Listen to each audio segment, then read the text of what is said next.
The Psychology of Money by Morgan Housel, a sleepy summary. There is a story that Morgan Housel likes to tell, and it goes something like this.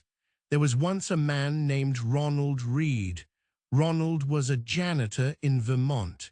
He pumped gas. He drove an old beat-up car.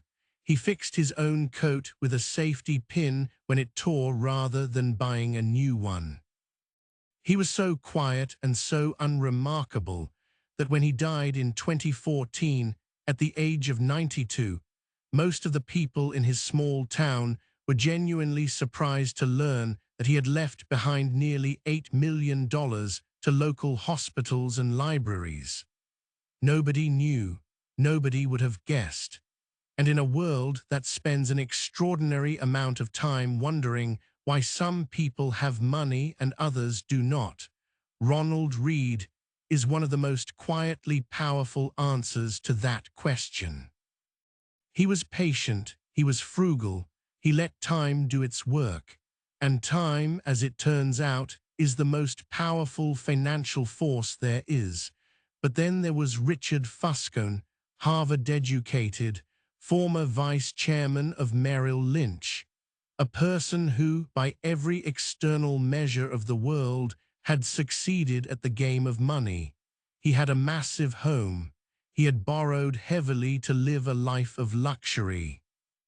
And then the financial crisis of 2008 arrived, and his debt and his overextension swallowed him whole. He declared bankruptcy. The man who had been handed every advantage, every credential, every tool the financial world could offer, ended up with less than the janitor who fixed his coat with a safety pin. Morgan Housel begins his book with these two men because he wants to tell you something very specific right from the start. Doing well with money has surprisingly little to do with how smart you are, and a great deal to do with how you behave. And behavior is hard to teach, even to very smart people. The lessons in this book are not really about spreadsheets or compound interest formulas or diversification ratios, though those things come up too. This is a book about the strange and irrational and deeply human way that all of us think about money, our own money, other people's money, the economy, wealth, poverty, luck, greed, fear, and happiness. It is a book about psychology, and it is, in the best and most disarming way, a book about you. Let us start with something that sounds simple, but is actually quite profound. No one is crazy when it comes to money. That is to say, when you look at someone else's financial decisions and think they are completely irrational, you are almost certainly wrong about why they are making those decisions. Every person on earth has a unique relationship with money. That relationship was shaped by where they grew up, what their parents experienced, what happened in the economy during their formative years, and 1,000 other invisible forces that you cannot see from the outside. Someone who grew up during the Great Depression has a visceral, bone-deep relationship with scarcity that someone who grew up in the prosperous 1990s simply does not have. Their behaviors may look irrational to each other, but they are each acting in ways that make perfect sense given the very different worlds they experienced. Housel gives the example of lottery tickets. Poor people in America spend a disproportionate share of their income on lottery tickets, and wealthier observers often shake their heads at this, calling it foolish, a tax on people who don't understand math. But consider what the lottery actually represents to someone who has very little. It is, perhaps, the only realistic feeling opportunity to ever experience a sudden, dramatic improvement in their circumstances. The wealthy person already has access to good investment returns, compound interest, and opportunity. The poor person, feeling locked out of all of those things, finds in the lottery a $2 purchase of hope. Is that rational? Maybe not in the strict mathematical sense, but it is deeply, completely human, and understanding that changes how you should think about financial behavior, your own and everyone else's. The same logic applies across the entire spectrum of financial life. The person who keeps all their savings in cash and earns almost no return on it may seem irrational, but if they lived through a period of bank failures or hyperinflation, their behavior is the perfectly reasonable scar tissue of experience. The person who takes enormous risks in the stock market might seem reckless, but if they are young and their time horizon is 40 years, those risks look very different. Nobody is operating without a reason, even when the reason is invisible to you. Here is one of the most important ideas in the whole book, and it is about luck and risk. They are two sides of the same coin, and we are all terrible at accounting for them. When something good happens to us financially, we picked the right stock, we bought our house at the right time, we got in on the ground floor of something. We are remarkably good at attributing that success to our own intelligence and skill. And when something goes badly for someone else, we are equally good at attributing that to their poor decisions. This is a deeply human cognitive tendency, and it leads us badly astray. Think about Bill Gates. Housel does not dismiss Gates's intelligence or work ethic for even a moment. But he also points out that Gates attended one of the only high schools in the entire United States that had a computer in 1968. The odds of any given teenager in America having access to the kind of early computing experience that Gates had were extraordinarily small. His friend Kent Evans had the same opportunity, the same intelligence, the same hunger to succeed in the early days of computing. But Kent Evans died in a mountaineering accident before he ever got the chance to build anything. Was Gates smarter or more deserving than Evans? Nobody can say. What we can say is that Gates was lucky, genuinely, significantly lucky, in ways that compounded magnificently on top of his genuine talent and effort. And the reason this matters is that we need to hold two things in our minds at once when we think about financial success.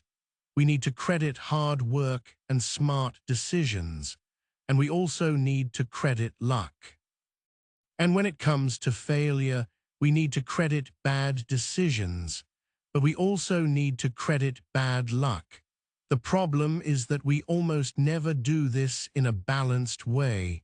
We look at rich people and see geniuses.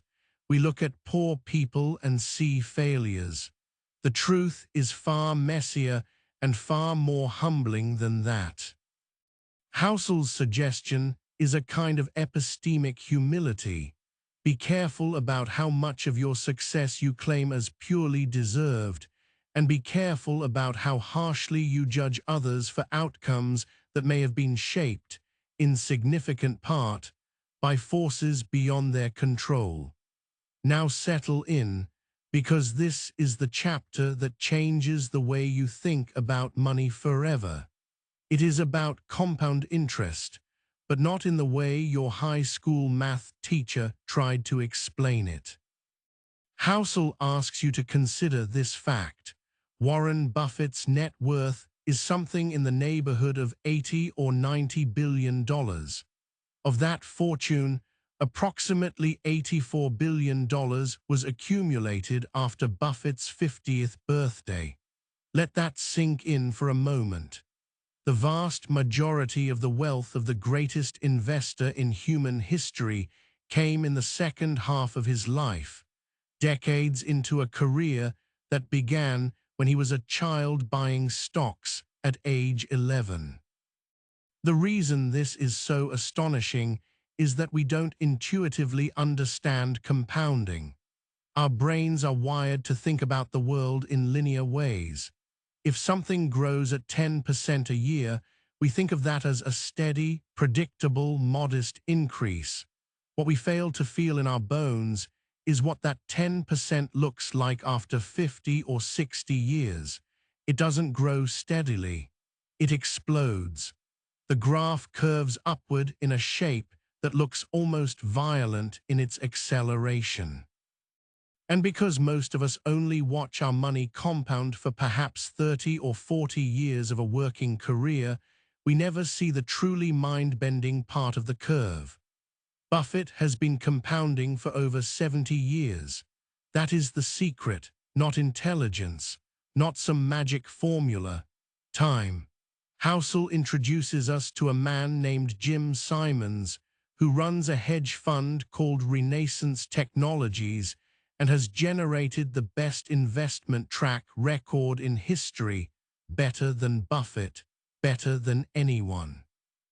His average annual return is extraordinary, and yet Jim Simons is not nearly as wealthy as Warren Buffett, because Simons only started investing seriously in his 50s. He has been at it for about 30 years compared to Buffett's 70 plus. The compounding machine simply had less time to run. The lesson is not that you need to be as smart as Simons. The lesson is that you need to start early and stay in the game, because the most important ingredient in the whole equation is time. A good return sustained for a very long time beats a spectacular return sustained for a short time, almost every time. What this means practically is something that Housel calls getting and keeping wealth. These are two different skills, and many people are good at one and not the other. Getting wealth requires taking risks, being optimistic, and putting yourself out there. But keeping wealth requires something like the opposite: humility, caution, and a deep awareness that things can go wrong. The people who do best are the ones who figure out how to keep their wealth in the game long enough for compounding to work its magic. Survival, not optimization, is the most important financial skill. You can't compound if you're forced to cash out. Housel has a wonderful passage about a concept he calls getting wealthy versus staying wealthy, and it involves the idea of a barbelled strategy for thinking about money.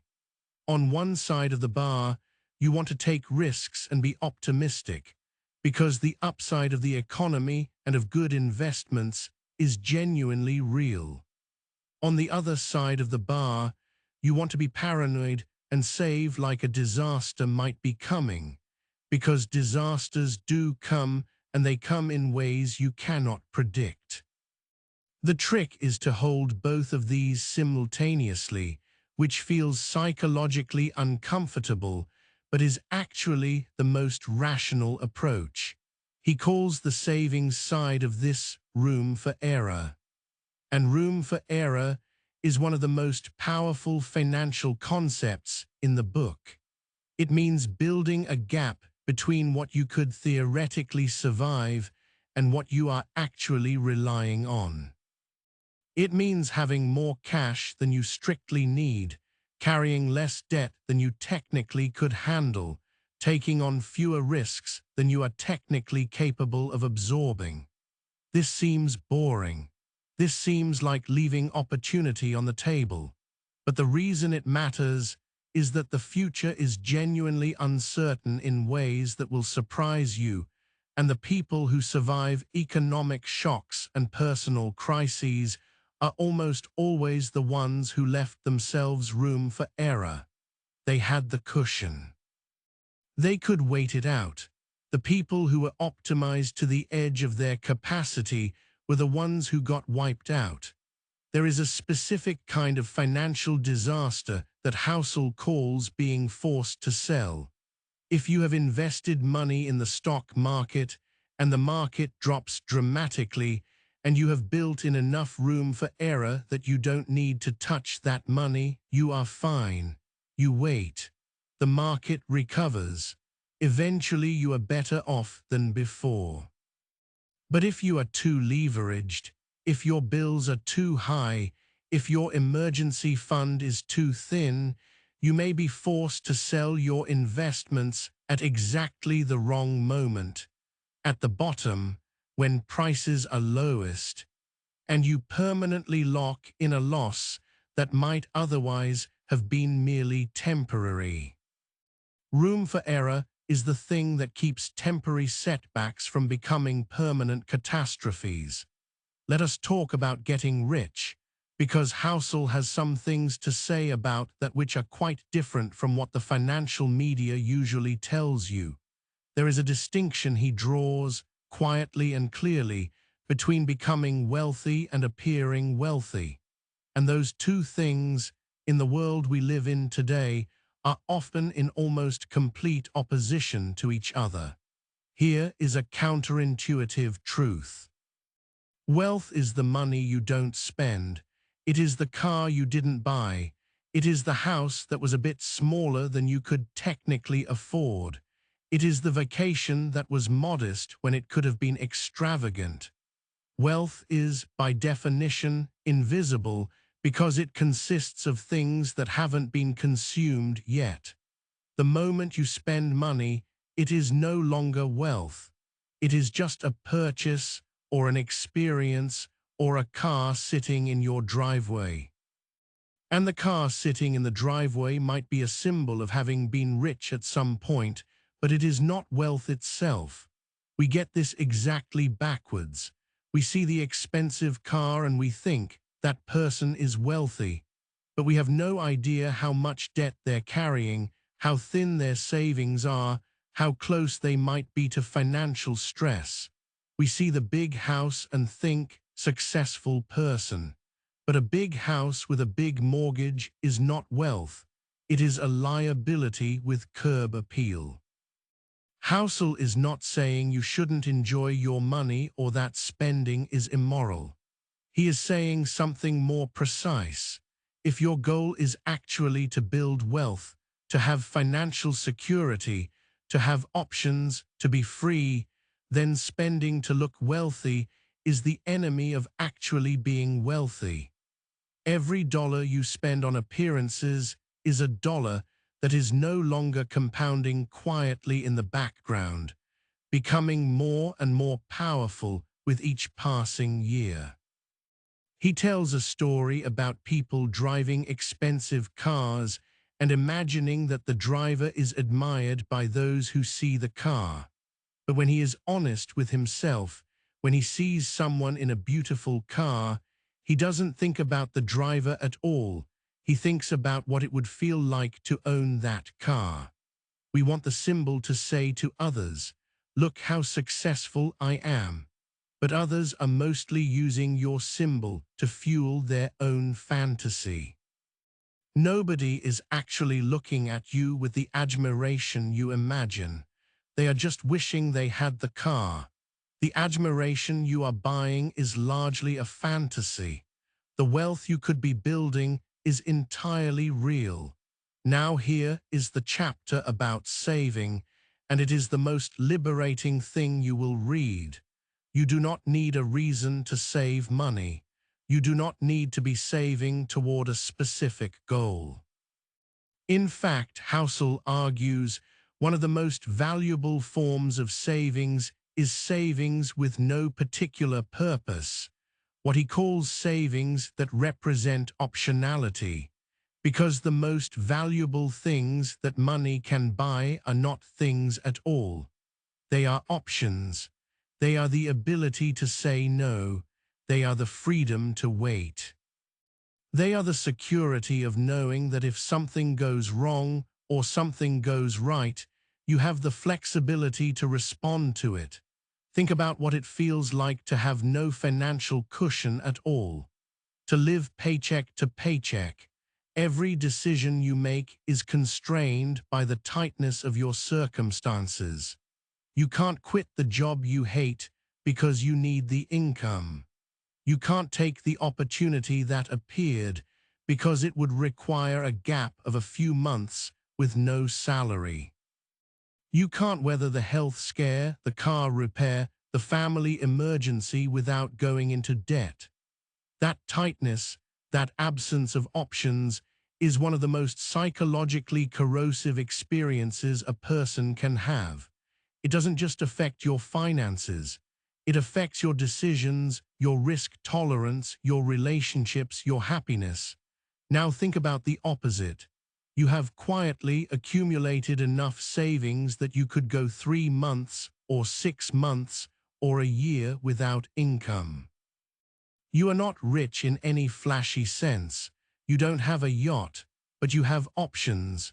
You can take the interesting risk because you can absorb the downside. You can say no to the toxic workplace because you have time to find something better. You can respond to opportunity instead of just grinding through obligation. That freedom, purchased not with income but with savings, is one of the most underrated luxuries in modern life. And it is available to far more people than think it is, if they choose to pursue it. The key insight here is that you don't need to earn more money to build this kind of freedom. You need to spend less. And while earning more is partly a function of circumstances and luck and opportunity, spending less is almost entirely within your control.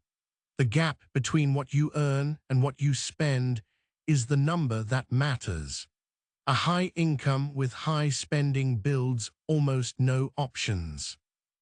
A modest income with low spending builds real, compounding, life-changing freedom. It is not glamorous, but it is powerful. We are going to slow down now and talk about something very quiet and very important. It is about reasonable versus rational. Housel says that when it comes to financial decisions, aiming to be perfectly rational, maximizing every return, optimizing every dollar is actually a mistake. The better goal, he says, is to be reasonable. Reasonable means making financial decisions that you can actually stick with over the long haul, even if they are not technically perfect. Consider the advice that over long periods of time, a diversified portfolio of index funds will, with near certainty, outperform the vast majority of actively managed funds. This is mathematically true and well supported by decades of evidence. The rational thing to do is to simply put your money in low-cost index funds and leave it alone. But many people can't do this. They watch the market drop 20 or 30% and their stomach turns over and they want to do something. They feel compelled to react. And every time they react, selling at the bottom, buying at the top, they chip away at the return that patience would have delivered. The theoretically optimal strategy is useless if the emotional experience of following it causes you to abandon it at the worst possible moment. So Housel says, find a strategy you can actually stick with. Maybe that means keeping some small portion of your portfolio in individual stocks that you find interesting, even though index funds would be strictly more efficient. Maybe it means holding a slightly higher percentage in cash than is theoretically optimal, because it lets you sleep at night and stops you from panic selling during downturns. The drag from these small suboptimalities is almost certainly smaller than the damage you would do by choosing a technically perfect strategy and then abandoning it in a moment of fear. Reasonable beats rational because reasonable is sustainable. Let us talk about stories, because stories are how we understand the world, and when it comes to money and the economy, our stories can lead us very wrong. Housel has a remarkable observation about the fact that we all experience different economies. This seems obvious, but it has non-obvious implications. If you are a 25-year-old entering the workforce in 1982, you are going to experience the next decade of explosive growth and falling inflation, and you are going to develop a set of beliefs about how the economy works, beliefs formed in the forge of direct personal experience. If you are a 25-year-old entering the workforce in 1929, you are going to experience the Great Depression, and you are going to develop a radically different, and in many ways opposite, set of beliefs about how the economy works. And both of you will feel certain that your beliefs are correct, because your beliefs were formed by direct lived experience. You are not making them up. You actually lived through what you believe.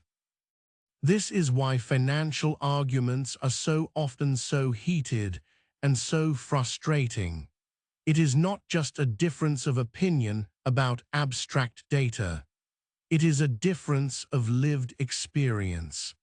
The person who experienced high inflation in the 1970s will have a deep, intuitive horror of it, that the person who grew up in the 1990s simply does not carry in their body. Their financial behaviors will differ in ways that look irrational to each other, but make complete sense given the different economic worlds they each know from the inside. And here is the part that Housel finds particularly fascinating. The economic events that hit us between the ages of roughly 18 and 30 tend to shape our financial beliefs and behaviors for the rest of our lives. The first market crash you experience as an adult, the first recession, the first bout of inflation or deflation, these become the backdrop against which you interpret all future economic events. They are extraordinarily difficult to unlearn, even when the world has fundamentally changed. This is not a flaw in our thinking. It is just how human beings learn. We generalize from experience. The problem is that in a complex, changing economic world, the lessons of one era can become the dangerous assumptions of another. The room is getting quieter now. Let us talk about the seduction of pessimism. Housel makes a fascinating observation. Pessimism sounds smarter than optimism. If someone tells you the market is going to crash, you take them seriously. If someone tells you the market is going to double, you check their credentials more carefully. We have a cultural tendency to treat bearish predictions as sophisticated and bullish predictions as naive. And this leads us astray in very specific ways. The truth is that the world, over long periods of time, gets better. Not smoothly, not without devastating setbacks, not for everyone equally, but in aggregate, over decades and centuries, human health improves, poverty declines, technology advances, and economies grow. Someone who invested in America in 1900 and stayed invested would have lived through 2 world wars, a Great Depression, multiple panics and recessions, assassinations, oil shocks, and crises of all varieties, and they would have ended up fabulously wealthy compared to someone who decided that the world was going to hell and kept their money in a mattress. The optimistic bet, held for long enough, has beaten the pessimistic one almost every single time in modern history. And yet we are wired for pessimism. Evolutionarily, it made sense. The ancestors who overestimated threats survived more reliably than the ancestors who underestimated them. Being alert to danger was adaptive. But in the domain of long-term investing, this same cognitive tendency leads us to take money out of markets at exactly the wrong times, to see every setback as a signal that the whole system is finally, irrevocably collapsing. The sophisticated-sounding pessimist who tells you the economy is broken and the market is a house of cards gets attention. The boring optimist who says just keep your money invested for 40 years gets nodded at politely and then ignored. The boring optimist is usually right. Housel is careful not to say that pessimism is always wrong. Bad things do happen, markets do crash, recessions do come, companies do fail. You should absolutely plan for these things. But there is a difference between planning for setbacks and betting that progress itself has ended. The setbacks are temporary. The progress, for all its slowness and unevenness, tends to be real and durable. The investor who positions themselves to survive the setbacks while remaining in the game for the progress is the one who builds lasting wealth.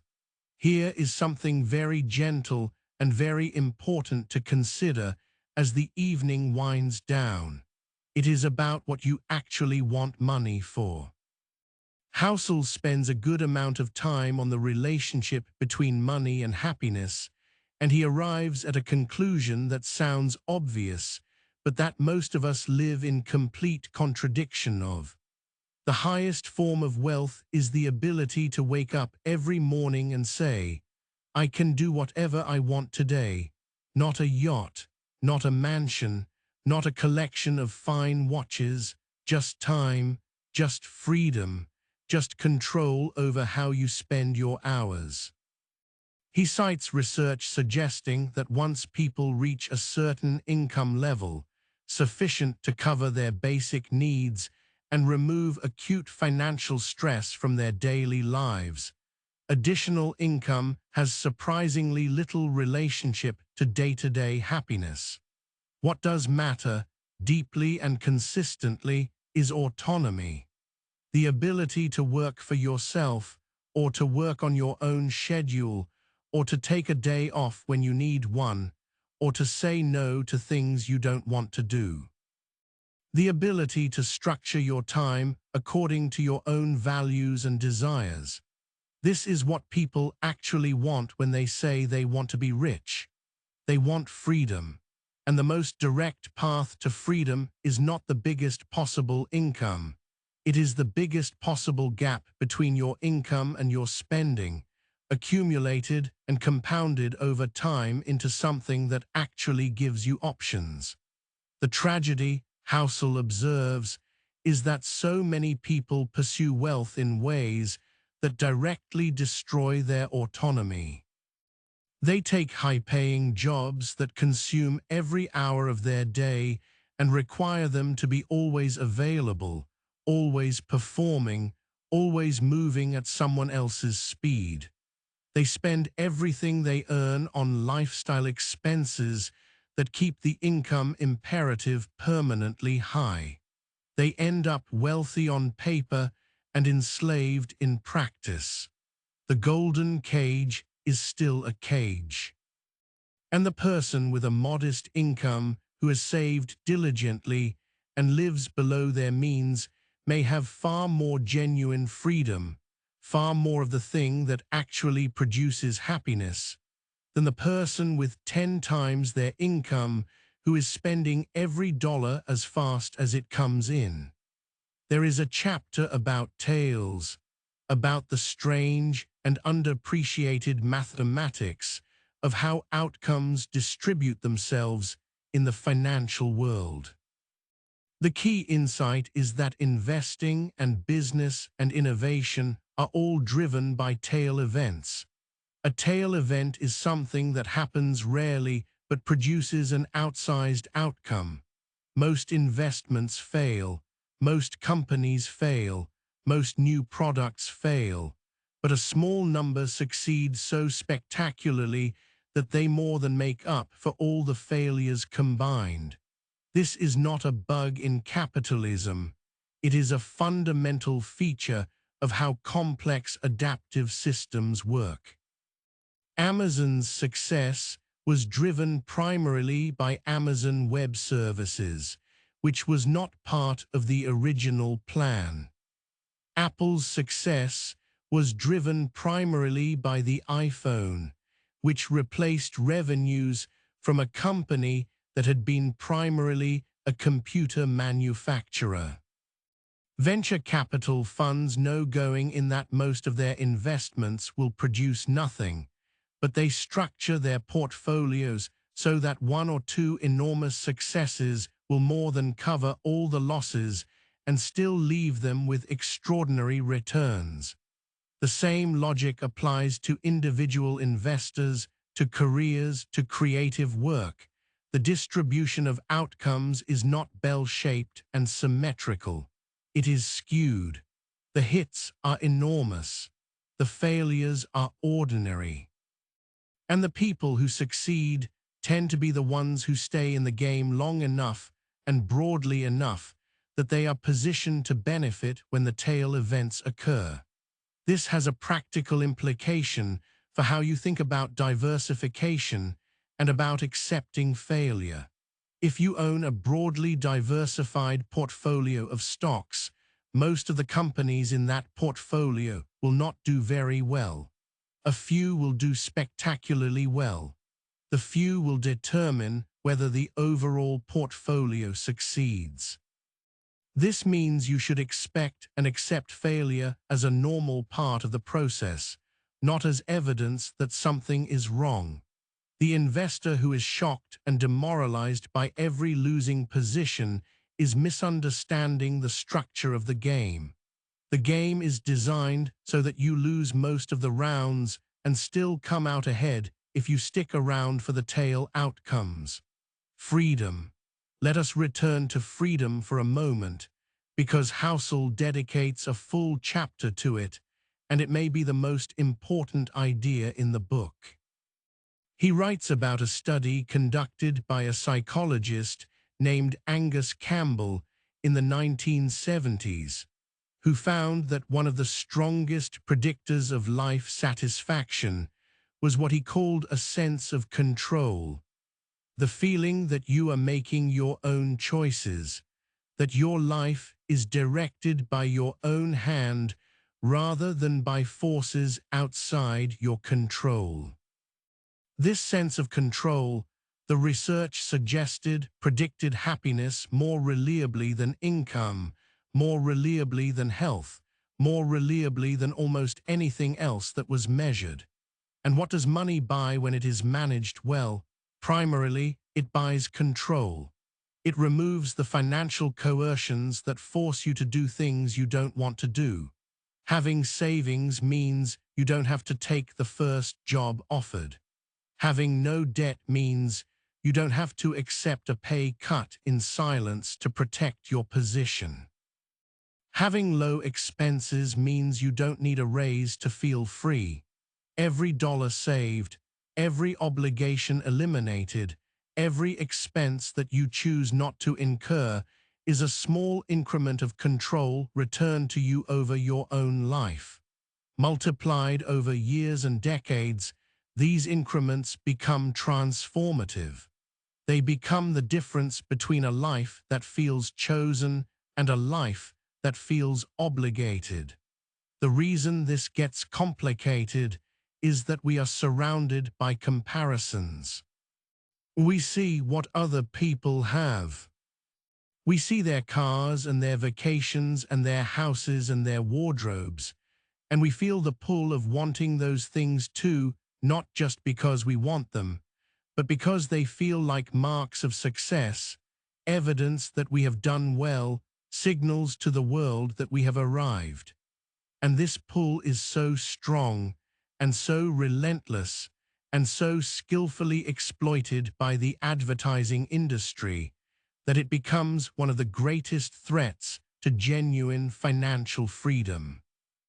The treadmill of wants, always just slightly ahead of wherever you are, keeps you spending, keeps you needing income, keeps you obligated. Housel's suggestion is to notice this, to be aware of it, and to ask yourself honestly, what do I actually want? What would actually make my life feel good? Because the answers to those questions, when asked honestly, tend to be much cheaper than the answers suggested by the comparison machine. Housel writes with beautiful clarity about the role of fees and costs in investing, and the lesson applies far beyond finance. Every investment has a price. Sometimes that price is visible, a management fee, a trading commission. But often the price is invisible, and it takes the form of volatility. The price you pay for the historically excellent returns of the stock market is that the market will, periodically, drop dramatically. It will lose 30% of its value in a year. It will lose 50% of its value over the course of a couple of years. And when that happens, every fiber of your being will be screaming at you to do something, to sell, to preserve what is left, to stop the bleeding. This is the moment where most investors fail. They pay the fee of volatility not by holding through it, but by selling at the worst possible time and locking in their losses permanently. The investors who build genuine wealth are the ones who reframe volatility not as punishment, but as admission price. They understand that you cannot get the returns without accepting the volatility. That is the deal. The market is not malfunctioning when it drops 40%. It is showing you the price tag of the long-term returns you want. The correct response to volatility for the long-term investor is not to avoid it or escape it, but to be prepared for it, to expect it, to sit with the discomfort of it, and to let time do its work on the other side. This is not easy. It requires a kind of emotional discipline that is genuinely hard to maintain. But it is the core skill of long-term investing, and everything else is secondary. He tells a story about the S&P 500 that is worth keeping in mind. Over the 20 years between 2000 and 2020, the S&P 500 had a reasonably good return, something like 7 or 8% annually. But if you missed the 10 best single days during those 20 years, just 10 days out of more than 7,000 trading days, your returns collapsed dramatically. Those 10 best days often came right after the worst days.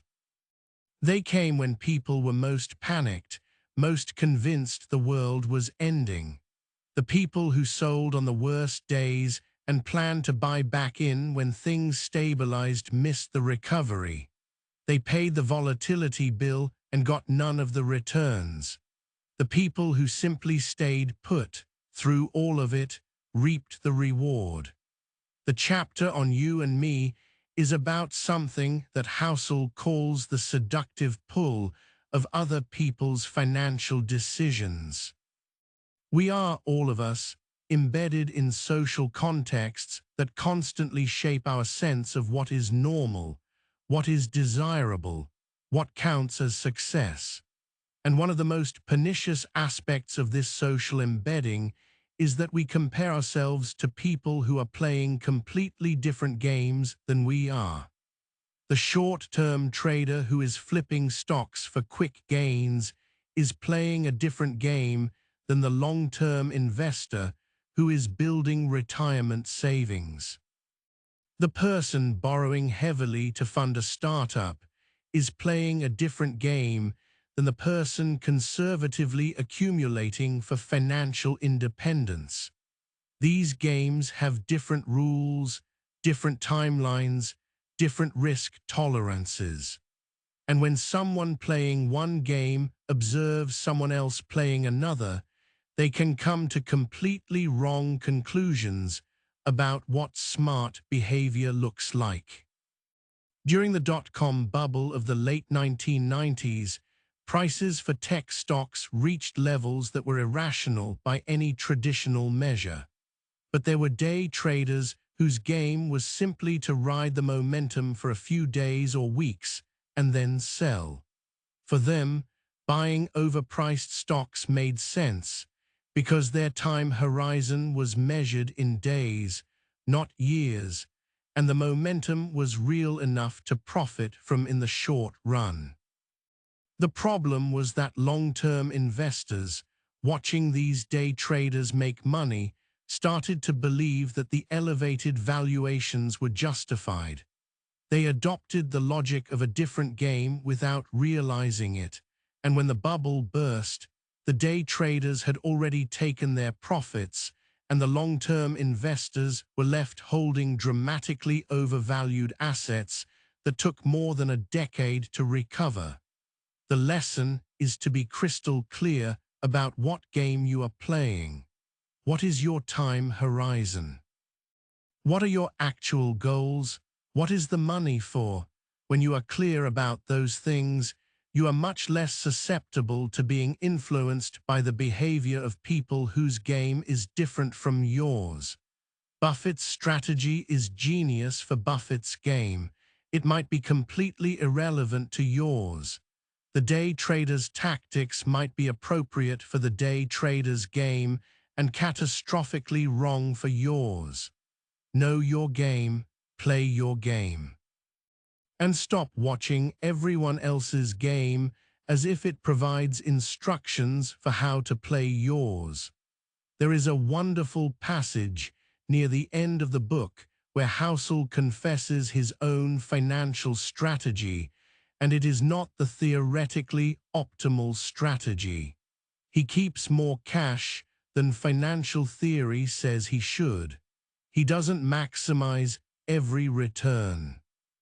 He makes choices that are reasonable rather than perfectly rational because they let him sleep at night and keep him emotionally positioned to stay in the game for the long haul. And he is unashamed about this because he has internalized the most important lesson of the entire book. The best investment strategy is the one you can actually stick with. He and his wife made a deliberate choice to buy a house. Traditional financial advice would say that renting and investing the difference is often the smarter financial move. And maybe it is in the spreadsheet, but they wanted the stability of knowing they owned where they lived. They wanted the freedom from landlords and lease renewals. They wanted to be able to make the house theirs without permission.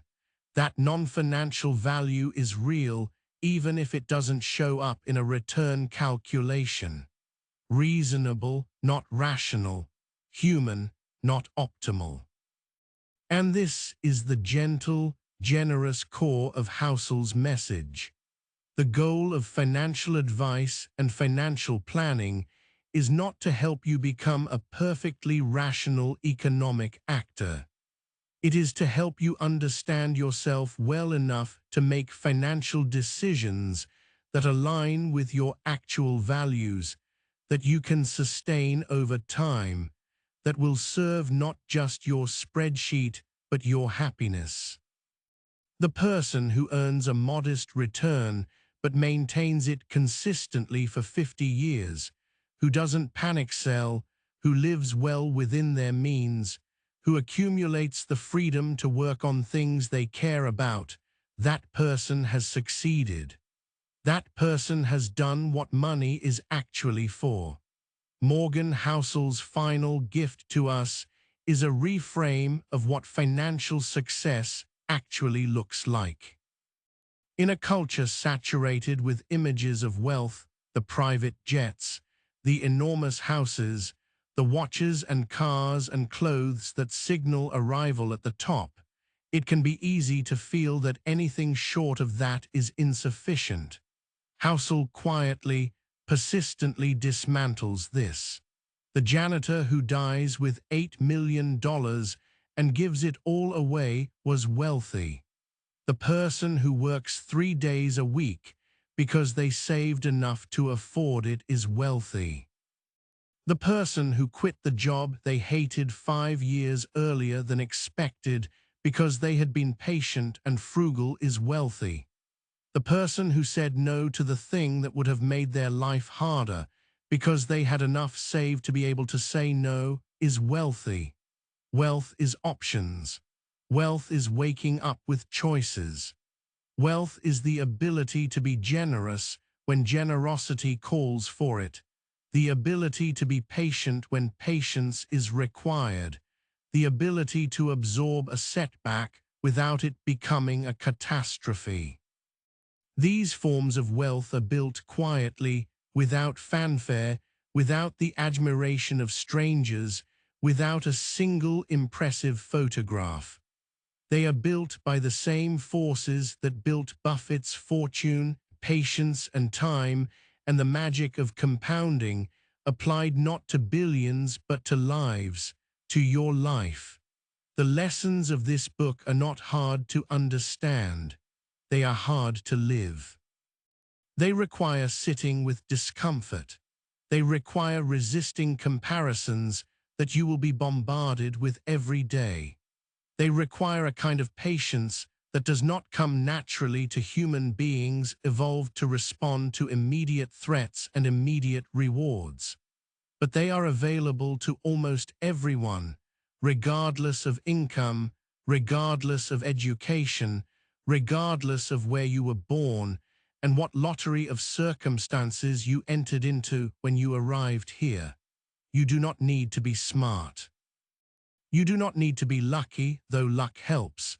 You need to be patient and humble and honest about what you actually want and willing to let time do what time does best. Save a little more than you need. Spend a little less than you could. Take risks appropriate to your time horizon. Stay in the game through the downturns. Define success for yourself rather than letting the culture define it for you. And then let the years do their quiet, compounding, almost unnoticeable work. Because in the end, the most powerful financial force in the world is not intelligence or information or even discipline. It is time doing its patient, invisible, extraordinary work on behalf of the people who are wise enough to get out of its way. And now, let your eyes grow heavy, let your breathing slow, and let the simple truth of all of this settle quietly into the part of you that already knew it. You don't have to be extraordinary. You just have to be patient. And patient is something you can be, starting tonight, starting now, starting with whatever small amount of time and money and calm you have available. The compounding machine is waiting. It has been waiting for you this whole time. All you have to do is start, and then the hardest and most beautiful part, simply not stop. Sleep well. The economy will still be there tomorrow. And thanks to everything you now understand, you'll be a little better positioned to navigate it, calmly, patiently, and with just enough room for error to weather whatever comes. In the end, this sleepy summary, with its warm light and relaxing tone, is not meant to replace something. It is meant to point toward a much larger light. It is offered with care, and with the genuine hope that something in tonight's listening finds its way into you as an invitation. The whole book is waiting. The real depth lives there, in every word they chose, and every story they told, and every quiet idea they let breathe across a full page. Let this be the beginning of something you carry forward in the light of an ordinary tomorrow. And if this lamp has helped you in some way, a light keeps it burning for someone else who might need it too. Good night.